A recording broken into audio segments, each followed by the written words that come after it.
오늘부터 새벽기도에는 마가복음을 새롭게 이제 말씀을 보았고 앞으로 계속 볼 것이고, 이제 낮예배 시간은 이제 빌립보서를 계속해서 새롭게 이렇게 계속해서 강해 설교식으로 그렇게 말씀을 전하겠습니다.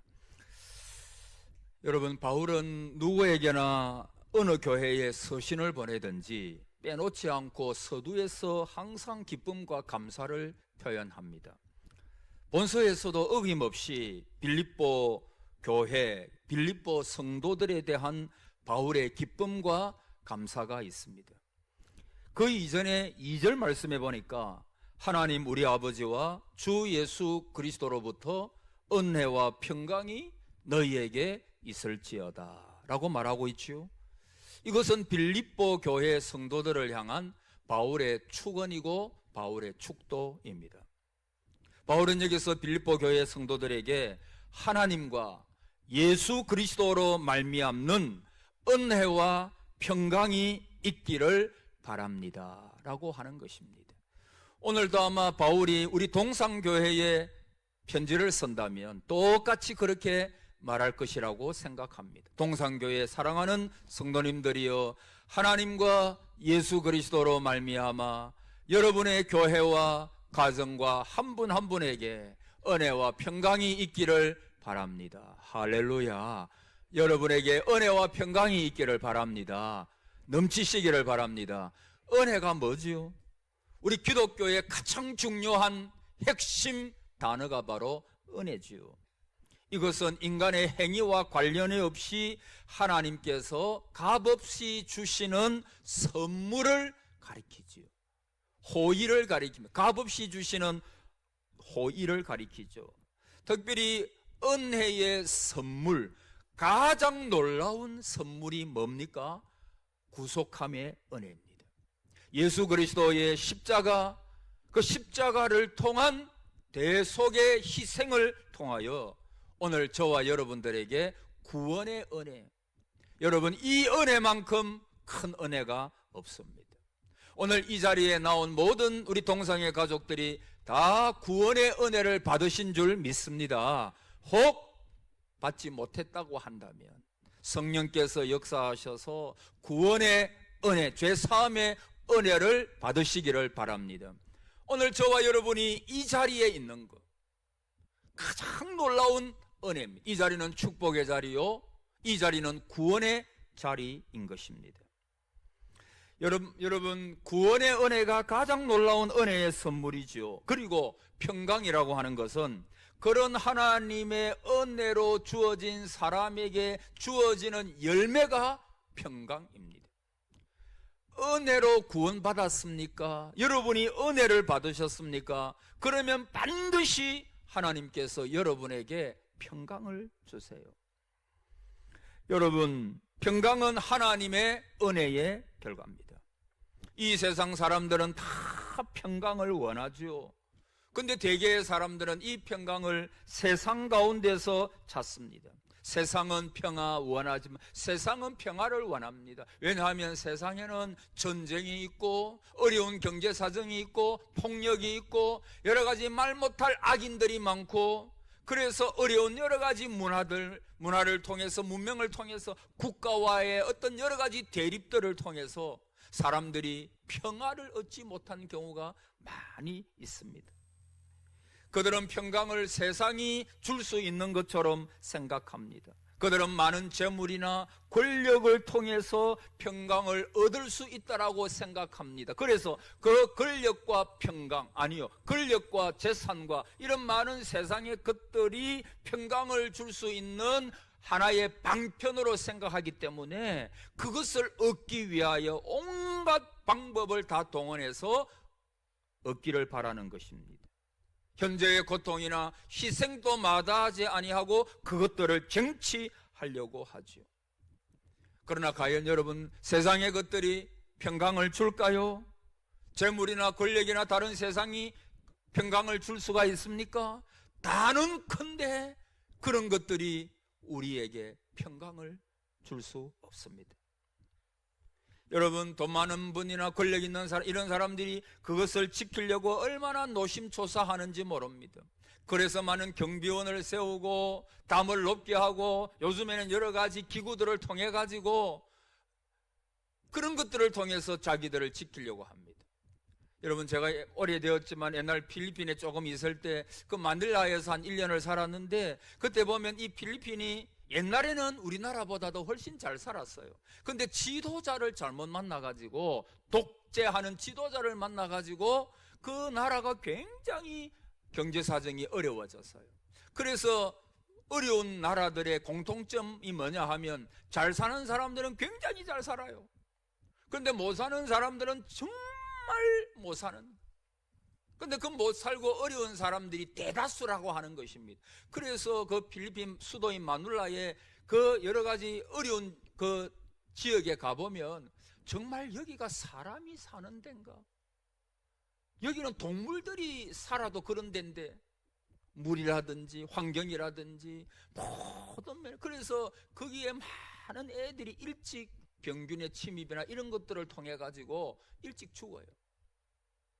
근데 여러분, 잘 사는 사람들은요 정말 잘 삽니다. 그래서 그들은 어떤 빌리지 같은 걸 형성을 해가지고 어느 마을이 하나 있으면 그 마닐라에 그 마을이 있습니다. 거기는 담으로 다 이렇게 쌓여 있습니다. 그리고 경비원들을 많이 고용을 합니다.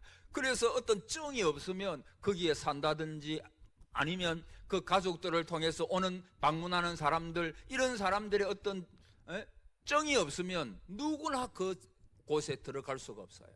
근데 그 안에 저도 뭐 한번 들어가 봤는데, 들어갈 일이 별로 없었는데, 그러나 우연찮게 한번 성도님들이 거기에 사는 분들이 있어가지고 한번 들어가 보니 그 안에는 뭐 수영장이고 뭐 체육관이고 그야말로 지상 낙원처럼 해놨더라고요. 근데 바깥에 조금만 나가보면 거기는 정말 삶이 어려운 분들이, 하루에 한 끼를 겨우 먹는 사람들이 살아가는 그런 경우가 많이 있습니다. 여러분, 그들은 왜 그렇게 담을 칠까요? 불안하기 때문입니다. 두렵기 때문입니다. 사실 그것은 거짓 평강이지요. 참 평강을 줄 수가 없습니다. 여러분, 세상의 것들이 설령 평강을 준다고 한번 생각해 보세요. 그것이 오래 갑니까? 건불 10년이라 그러지요. 건세는 10년을 못 간다는 것입니다. 그래서 그 평강은 제한적이고 불안전하고 일시적이고 그런 거예요. 재물도 같은 것입니다. 여러분, 참 평강이라고 하는 것은 세상이 주거나 세상에서 얻을 수 있는 게 아닙니다. 그것은 오직 하나님의 구원의 은혜 안에서 가능한 것입니다. 할렐루야. 여러분, 참 평강이 어디 있습니까? 내가 죄 사함 받을 때 평강이 와요. 여러분, 왜 평강이 없고 두려움 가운데 살까요? 죄 때문입니다. 죄로 인해서 단절되었고, 그로 인하여 하나님의 심판, 특히 죽음의 공포를 이기지 못하여 두려움과 불안에 떠는 사람들이 이 세상의 대다수입니다. 여러분, 누가 죽음을 이길 수 있습니까? 누가 죽음 앞에 담대할 수 있습니까? 아무리 큰 소리 쳐도 죽음이 다가올 때 낮아지는 것입니다. 근데 그리스도인은 누굽니까? 사망아, 너의 소는 것이 어디 있느냐? 그리스도로 말미암아 사망까지도 우리는 정복할 수가 있는 것입니다. 그리스도로 말미암아 그분께서 사망에서 부활하시고 그분께서 우리에게 부활 생명을 주시며 지금 또 그 부활 생명 가운데서 살게 하심으로, 저 천국에 대한 소망 가운데 살게 하심으로 저와 여러분은 죽음까지도 무서워하지 않는, 여러분, 왜 그러나 성도도 죽음에 대한 두려움이 없겠습니까? 그러나 하나님은요, 내가 막상 임종하는 그 순간에, 죽음을 앞둔 순간에 한 분 한 분 당신의 자녀들을 하나님께서 만지시고 하나님께서 담대하게 하시고 그 마음에 평강을 주실 줄을 믿습니다. 그 임종의 순간이 달라요. 여러분, 성도들도 두려워할 수 있지요. 세상의 마지막이 다가올 때 떨 수가 있지요. 그러나 우리 좋으신 하나님께서는 성도의 죽음을 귀하게 보시는 거예요. 그리고 그 속에 세상이 줄 수 없는 평강을 주시는 것. 그 죽음까지도 정복할 수 있는 사람들이, 이미 정복한 사람들이 누구냐? 저와 여러분인 것입니다. 여러분, 죄 때문에, 그래서 옛날에 좀 오래됐습니다마는 세상을 떠들썩하게 했던 희대의 탈옥수 신창원이라고 하는 사람이 있었죠. 여러분도 잘 아시죠. 그는 2년 6개월간 탈옥을 해가지고 전국 각지로 돌아다니면서 도피 행각을 벌이다가 경찰에 잡혔죠.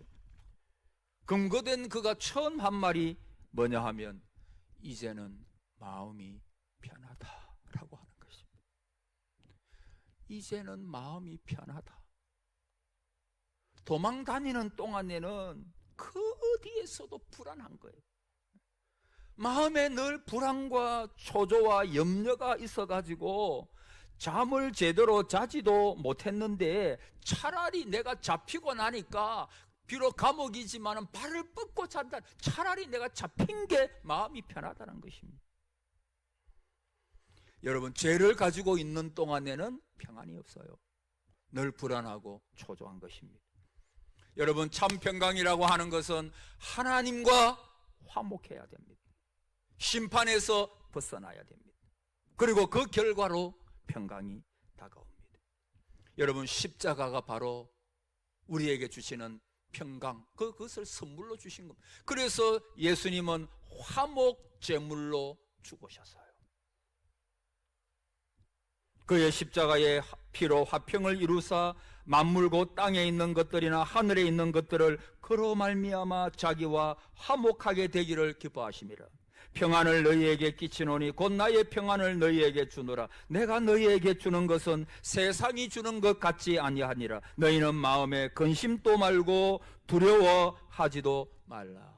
오늘 두려워하는 분이 있습니까? 여러분, 두려움을 어떻게 이깁니까? 어떻게 평안함이 있습니까? 주님에게 달려갈 때, 주님을 의지할 때만 평안이 있는 줄을 믿습니다.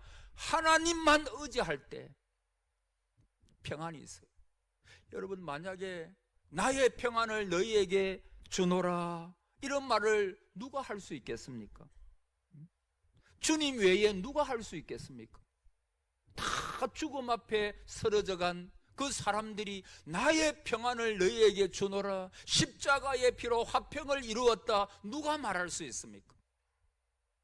예수님은 이렇게 말씀만 하신 게 아닙니다. 그분은 이 땅에 내려오셔서 십자가에 돌아가셨죠. 그리고 요한복음 20장에 보면 제자들에게 예수님께서 찾아오십니다. 그리고 너희에게 평강이 있을지어다 하시면서 자기의 손, 자기의 옆구리를 만져보라. 그리스도의 흔적이죠. 십자가에 달렸던 그 흔적들을 보여주시면서 내가 말로만 너희를 사랑하고 말로만 너희에게 평강을 말하는 것이 아니라 십자가를 지시고 3일 만에 부활하신 그분께서 내가 너희에게 평강을 주노라. 여러분, 이 평강은 진짜 평강인 것입니다. 자, 바울은 3절에서 이렇게 말합니다. 내가 너희를 생각할 때마다, 따라합시다, 나의 하나님께 감사하며. 오늘 제목, 나의 하나님께 감사하며. 왜 감사합니까? 내가 너희를 뭐 할 때마다? 생각할 때마다. 여러분, 빌립보 교회, 빌립보 성도들은 바울에게 참 위로를 주었던 교회, 또 성도님들이었습니다. 빌립보 전체를 통해서도 알 수 있지만 빌립보 교회는 다른 여러 교회에서 발생한 이단 문제나 또 이방인들의 풍습을 따름으로 바울을 실망시키거나 심렵게 한 사례를 전혀 찾을 수가 없습니다.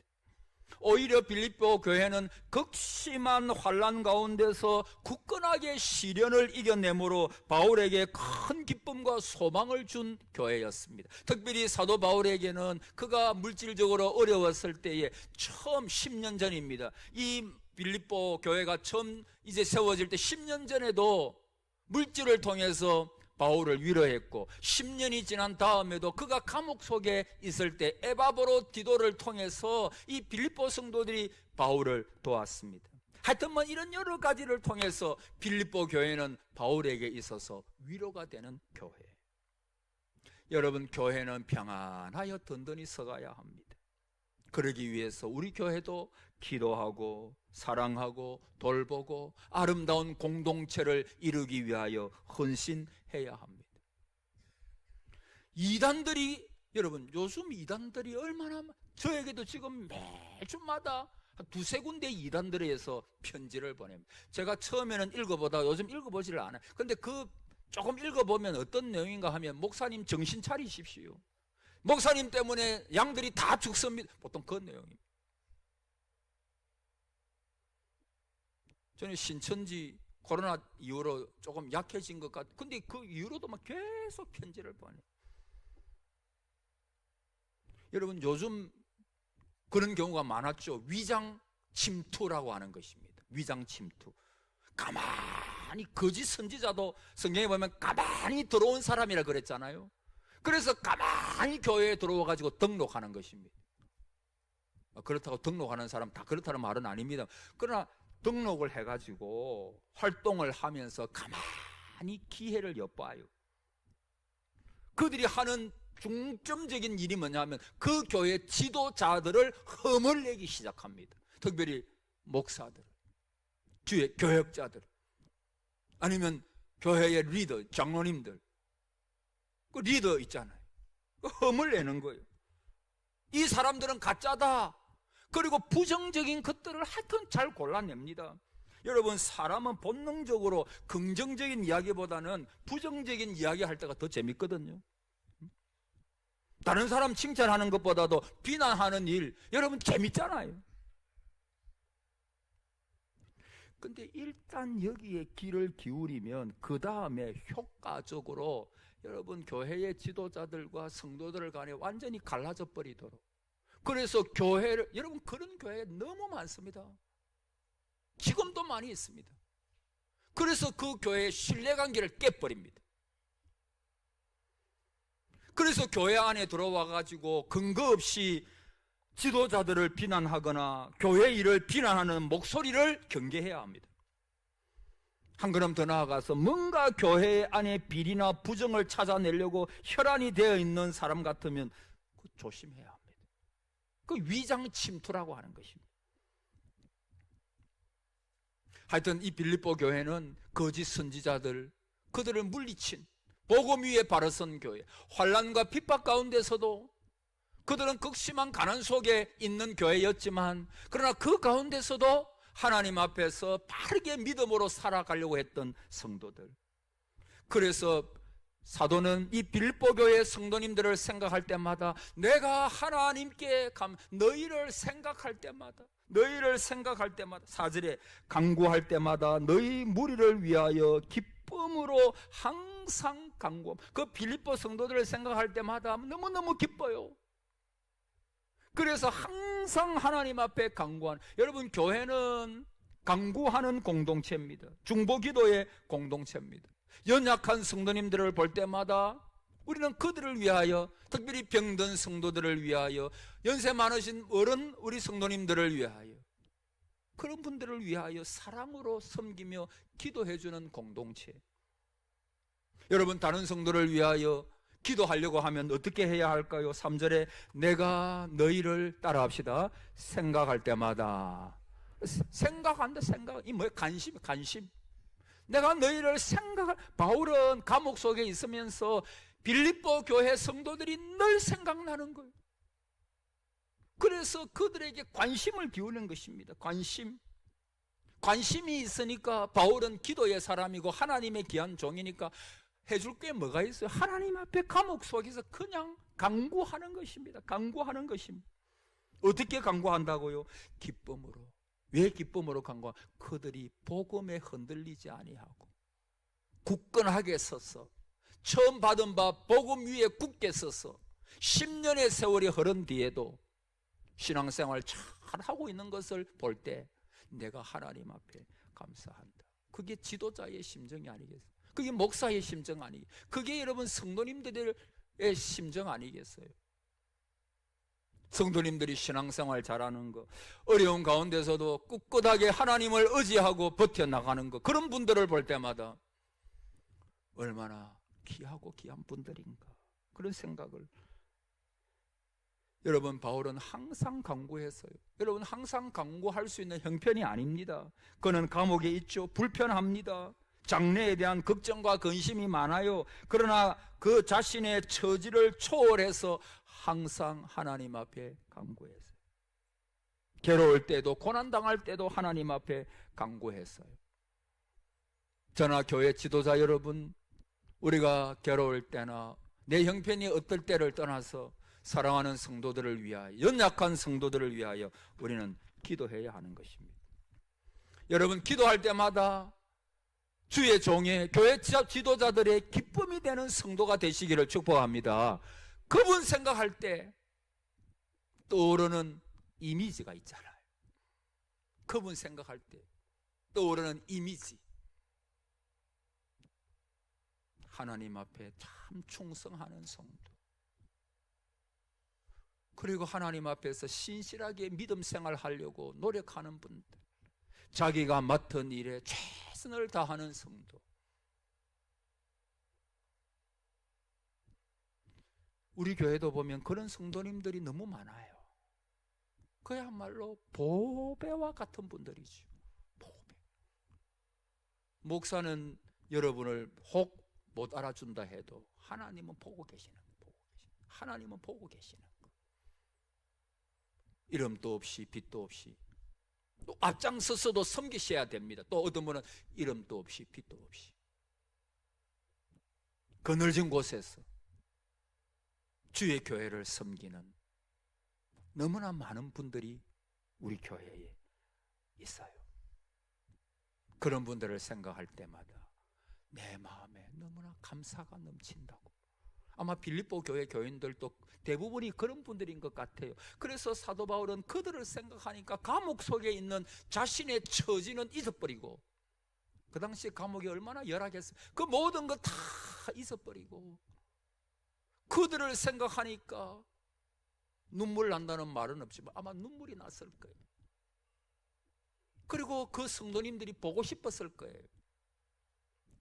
그리고 그 성도들을 위하여 자기가 해줄 수 있는 게 뭡니까? 갈 수 없으니까 그냥 사도 바울은 그들을 위하여 하나님 앞에 기도. 여러분, 주의 종의 기도가 얼마나 위대합니까? 물론 성도님들의 기도도 위대하고 훌륭하지만 주의 종이, 교회의 리더십이 여러분들을 위하여 기도해 줄 때 하나님께서 그 기도를 들으시는 거예요. 옛날에 한번 말씀하셨습니까? 예화 하나 하고 마치겠습니다. 옛날에 김창인 목사님이라고 충현교회, 지금 돌아가셨죠. 그분이 옛날에 살아계실 때 늘 이창환 전도사님 이야기를 많이 했습니다.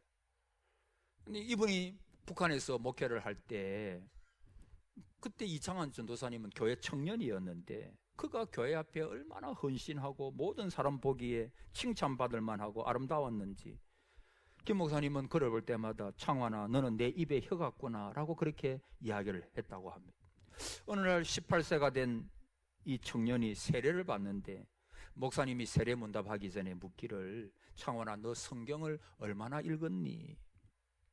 아니, 목사님 쑥스럽게 그거는 왜 물으십니까? 아니, 세례 문답하기 위하여 내가 묻는 거란다. 예, 한 30번 읽었습니다. 그 18살 나이. 그러니까 목사님이 대단하구나, 창환아, 나랑 너랑 목사 바꾸자, 그렇게 이야기를 했답니다. 그러고 나서 그게 세례 문답의 전부였다고 합니다. 그 정도로 그는 믿음이 좋고 주의 종을 감동시키는 성도였어요. 이 청년은 이후에 신학교를 졸업하고 그 교회의 전도사로 사역하게 되는데, 그 무렵에 공산당이 북한을 점령하게 되고 많은 사람들이 신앙의 자유를 찾아가지고 월남을 했고, 김 목사님이 그 이창환 전사님에게 월남을 권유했습니다. 이 전도사, 자네는 젊으니까 빨리 남한으로 내려가라고. 그러니까 이 이창환 전도사가 하는 말이, 목사님, 저는 총각이라서 혼자 몸이지만은 목사님은 가족이 있으시잖아요. 그러니까 가족과 함께 빨리 내려가세요. 그래서 남한에 내려간 그 북한 성도님들, 북한에서 내려간 그 성도님들을 돌보셔야죠. 저는 여기 남아가지고 연로한 성도님들을 돌보겠습니다. 이렇게 옥신각신 하다가 결국에는 김창인 목사님 가족이 월남하게 되고 이창원 전사님은 거기 남아가지고 교회를 지키게 되었습니다. 그리고는 두 사람이 헤어지고 이제는 38선이 있고, 그래서 그 소식을 알 수가 없죠. 근데 이 김 목사님이 나중에 캐나다에 부흥에 갔는데 거기서 이 이창원 전도사님의, 젊은 전도사님의 소식을 듣게 되었습니다. 이 김 목사님께서 월남하신 다음에 공산당원들이 마을에 들어왔다고 합니다. 그들은 김창인 목사님을 찾았어요. 근데 이미 월남한 줄 알고 그 이창원 전도사님을 잡아가지고 옷을 다 벗긴 다음에 그 경찰서 마당에 놓은 큰 장독 안에 집어넣고는 거기다가 물을 막 집어넣어.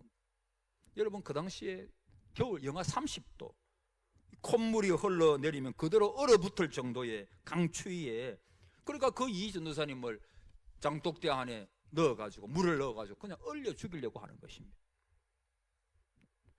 이 전도사님은 온몸이 얼어붙는 고통 속에서 그런 찬송을 불렀대요. 하늘 가는 밝은 길이 내 앞에 있으니 슬픈 일을 많이 보고 늘 고생하여도 하늘 영광 밝음이 어둠 건을 헤치니 예수 공로 의지하여 항상 빛을 보다다. 그 자리에 함께 따라갔던 모든 성도들이 다 이 찬양을 불렀다고 합니다. 그리고 이창원 전도사님의 목소리는 점점 작아졌어요. 그 후에 온몸이 얼어붙은 채 숨을 거둔 것입니다. 그 다음날 아침에 이 교인들이 와가지고 그 장독을 굴려다가 얼음을 깬 다음에 이 전도사님을 양지 바른 곳에 묻어서 장례를 치렀다. 그런 소식을 김 목사님이 들은 거예요. 그래서 김 목사님이 눈물을 흘리면서 진짜 전도사님이지만 귀한 종이구나. 귀한 종이구나. 비록 나보다도 훨씬 어린 나이지만 내가 전도사님에게 배울 것이 너무 많았다고. 그러니까 김창인 목사님에게 그 전도사님은 정말 생각할 때마다 하나님 앞에 감사하는, 간구할 때마다, 그분을 생각할 때마다 항상 하나님 앞에 감사함은, 그 너희를 생각, 여러분 바울이 바로 그런 심정이, 바울이 빌립보 성도들을 생각할 때마다 내 마음에 너무나 감사가 넘친다고. 너무나 감사가 넘친다고. 여러분, 결론적으로 우리는 한 번뿐인 인생을 살지 않아요. 내가 살아도 주를 위하여 살고 죽어도 주를 위하여 죽나니. 여러분, 저와 여러분의 삶이 하나님의 기쁨 되기를 바랍니다. 저와 여러분의 삶이 주의 종들의 기쁨 되기를 바랍니다. 주의 리더십들의 기쁨 되기를 바랍니다. 그러면서 저는 설교 준비하면서 금요일에 이렇게 물었어요. 김 목사, 너는 하나님께서 보실 때 기쁨이 되는 목사인가? 아니면 사꾼인가? 또 이런 물음이 나와요. 성도님들이 저를 볼 때에 하나님의, 아니요, 성도님들의 기쁨이 되는 종인가? 그거 생각하니까 부족함이 너무 많더라고요. 사랑하는 성도 여러분, 하나님의 기쁨 되고 성도들의 기쁨 되는, 모든 사람들이 여러분 한 분 한 분을 생각할 때마다 감사가 넘쳐나는 그런 하나님의 귀한 성도들 다 되시기를 주님의 이름으로 축복합니다. 아멘.